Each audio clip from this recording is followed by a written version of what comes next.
Tonight, Donald Trump faces mounting legal and political pressure. A federal jury will take this weekend off before resuming these deliberations on the fate of his campaign manager, Paul Manafort. And Bob Mueller now tonight recommending jail time for former Trump aide George Papadopoulos. That's on the legal side. On the political side, new warnings that Republicans not only trail Democrats by 6 points in polling over who could win the midterms, but a blue wave could mark the effective end of the Trump presidency.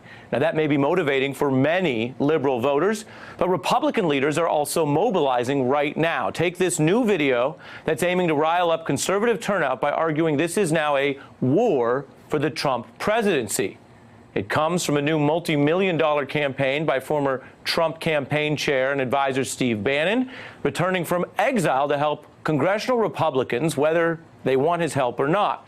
Now, Bannon is, as we all know, one of the most controversial figures in U.S. politics for many reasons, but it can be hard to see what's happening in the midterms without seeing what he's up to.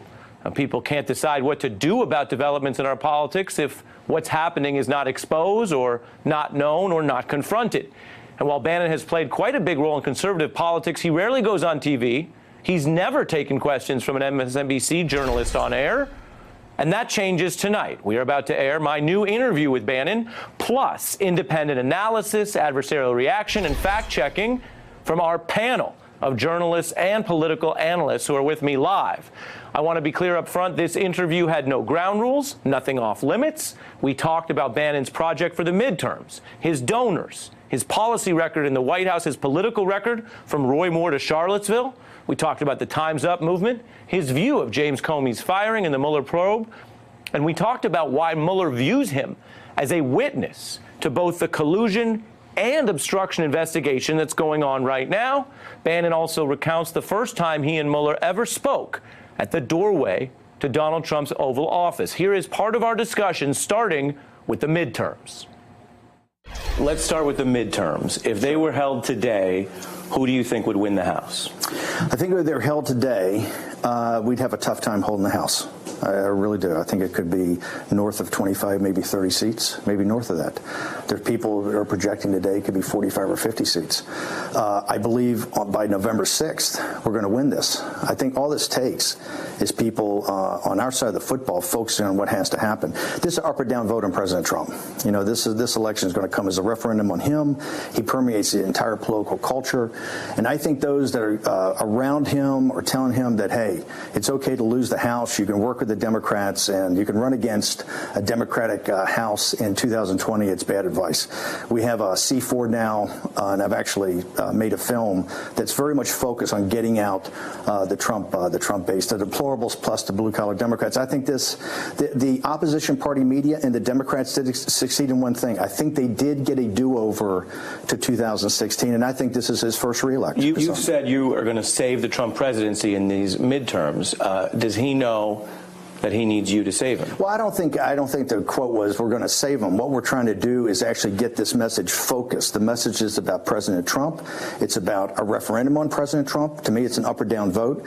I think the Democrats, and particularly the grassroots Democrats, are running as an impeachment campaign. I think our side has to understand that. You just can't run on tax cuts. You have to run on the entire package of the Trump presidency. You think impeachment's on the ballot in November? Why? Absolutely. Because, number one, Tom Steyer and the grassroots of the Democratic Party have put it on the ballot, and so has Nancy Pelosi. Right now, Ari, when they say they're not talking about impeachment, it's because they've looked at the crosstabs in the polling, and they understand when we put impeachment on the ballot that it is a way to get all of the deplorables out. Even if the congressman in your district is a rhino, that you have to come out to support President Trump. Look, people on the Democratic left, you saw grassroots, Netroots Nation a couple weeks ago. There are people in these districts in July in 90-degree heat going door to door. The reason they're going door to door is they're talking about the impeachment of President Trump. And so all we're saying is that, hey, it's already on the ballot. Let's do it. Your new group is Citizens of the American Republic. You say we're at war. What does that really mean? Well, the film says Trump at war. I mean, the film is about Trump. You know, Trump's at war against the permanent political class. The film is your film. Yeah, the film is my film. It's a film called Trump at War, and it shows you that Trump is at war with the permanent political class, the opposition party media, and basically basically he's at economic war with China. And so I think that when you look at this film, you see that President Trump is a disruptor and an innovator, and you see that he is kind of delivering on the promises he put forward to the American people, that he's not into just managing the decline of the country, but he's going to try to turn the country around. And so that's what the film is. I think it's a film that is focused on getting our base jacked up and our base out. Because if we don't get our base out on November 6th, we're going to have a very bad day at the polls. And so it's very important that the Trump voter, the invisible Trump voter, show up like a presidential year. It's very important for us to show up. What do you say to Republicans who say, why should they take your help if you haven't backed winning candidates in the special elections thus far? Well, I think I did back winning candidates in the primary, and the Republican establishment in Alabama, Roy Moore specifically. I mean, Roy Moore would have won that election if Mitch McConnell and Shelby and these others hadn't turned against him. And so I think we've got a very good feel for how to win, a very good feel of how to turn people out. You know, I've been very involved in this since the Tea Party, the Tea Party election in 2010. So I think we have a very good idea of how to make these films and how to get people out. You bring up Roy Moore. How can you blame Republicans in Washington for what happened out in Alabama? Didn't the voters there make up their mind? Well, Shelby came out on Sunday morning on national TV and said, I'm not voting for Roy Moore. I'm doing a write-in. You know, McConnell was the guy. It's the Republican establishment that dumped all this stuff to the Washington Post that turned against him when their candidate got smoked in the primary. So it was the Republican establishment that said from day one, we're not only going to support Roy Moore, they were already meeting to unseat Roy Moore and not to seat him if he even won. So that was the Republican establishment turning against, and they were sending a signal. They would rather even lose control of the Senate than to allow disruptors in there. How much money does your group have? We've raised, quite a bit of money. I mean, we've made a pretty impressive film. We're going to release the film. I've got a 25-person staff. We run a war room every day. We do talking points. We do messaging. $5 million? Over $5 million. Yes. Over $10 million? I don't want to put a specific number on it. Is it fair to say you have right now between $5 and $10 million? I think it's fair to say that we've got enough resources and even more resources pouring in from donors, and we're eventually going to start a small donor program. By the way, I've never had a problem getting resources. You know, whether it was with Breitbart or doing other things, I've always had, because I've always delivered. You're also very rich, and you know a lot of rich people. I've had a pretty good run, and I do know some high net worth individuals. Yes. Who is funding this group? Well, it's private donors. It's just private donors, just like in the Democratic Party and some of these groups. It's private donors. Why not tell people who they are? Well, because I think the donors want to be private. It's the law, and they got the full right to do that. If they want to come forward, the law allows them to go public or private. If they want to come forward, if donors want to come forward, they can come forward. Does it include Wall Street people, finance people, hedge fund people? It definitely includes hedge fund people. Yes, absolutely. I think you would say we are very much focused on we're the China hawk. C4. I'm very upfront about, I think, what the situation is with China, and I would tend to think that there are people that back this that are China hawks. So for you, it may be ideology. For them, they want to make money off what comes out of these elections because of their positions on China? No. I think it's because of their patriotism. Do they have I don't think it's enough money in this. No, do they have an investment outcome, though, in terms of their positions that they can benefit from this? No. Is there anyone you wouldn't? It's really, I think, more about what they think the direction of the country is. Is there anyone you would not take money from?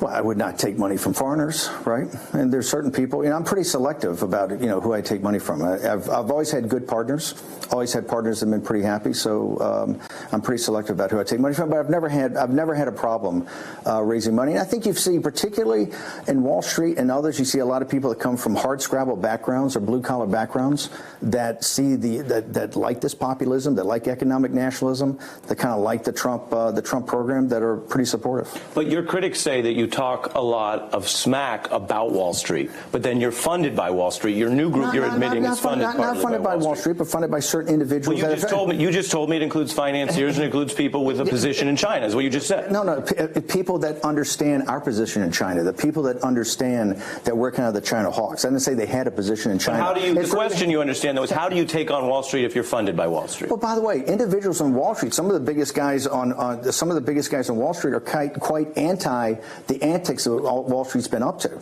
I came out of Wall Street. I was at Goldman Sachs.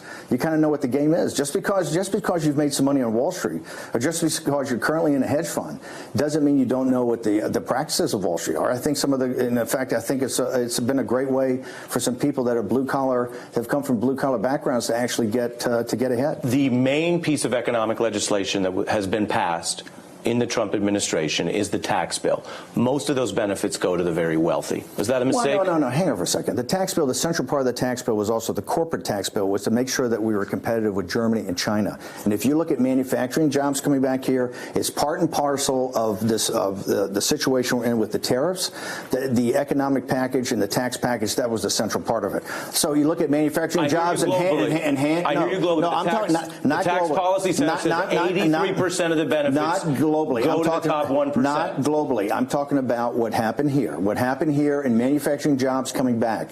That's why you've got such economic growth in the country. One of the reasons is the tax bill. Now, I didn't actually love some of the things on the personal income tax. Remember, Wall Street Journal reported in the Oval Office, I fought for a 44% tax for people making over $5 million. I lost that fight, but it's not that can't be readdressed sometime in the future. When you see 83% going to the top 1%, is that too much?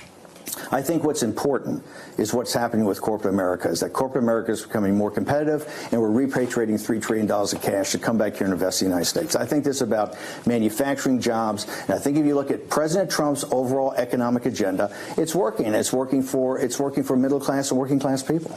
You talk about populism. Yes. The president went to Mar-a-Lago, where membership is $200,000, and told people the tax bill meant, quote, you all just got a lot richer. Is that your populism? Look, I think populism, when you look at President Trump, is about his entire program, okay? This tax cut was focused on industrial tax cut, and repatriation of cash. It was to make the manufacturing side of this country stronger. We had the 100% write-off of capital expenditure in period zero. This was all about rebuilding the manufacturing base, and that is the type of populism I'm talking about. Am I totally excited about every aspect of the tax bill? Not that excited. Remember, I was a big supporter of Paul Ryan's border adjustable tax, and that didn't go anywhere. So we went to Plan B. So, and do I think this can get better over time? Absolutely. But I think, given the context and given the situation, this is a very strong tax bill. Hey, I'm Ari Melber from MSNBC. You can see more of our videos right here, or better yet, subscribe to our YouTube channel below. You could have been anywhere in the world, but you're here with us, and we appreciate that.